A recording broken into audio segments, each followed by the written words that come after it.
പരബ്രഹ്മമായിരിക്കുന്ന സൂര്യന്റെ കരുണയാൽ പരമശിവനായിരിക്കുന്ന ഈ ഭൂമിയിലെ, അതായത് പരമാണുവിന്റെ ഏറ്റവും വലിയ രൂപമായിരിക്കുന്ന ഭീമനായിരിക്കുന്ന ഈ പരമശിവനായിരിക്കുന്ന ഭൂമിയിലെ ത്രിഗണ വൈഭവത്താലാണ്, ത്രിശൂലിയായാണ് ശിവൻ.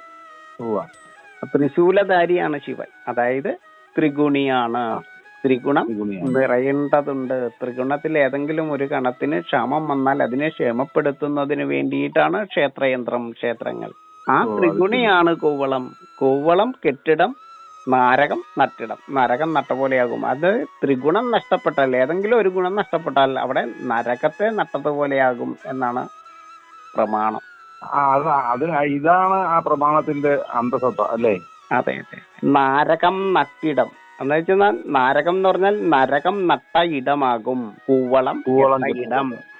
കൂവളമാണ് ശിവന് ഏറ്റവും പ്രിയമുള്ളത്. കാരണം ത്രിശൂലിയാണ് ശിവൻ.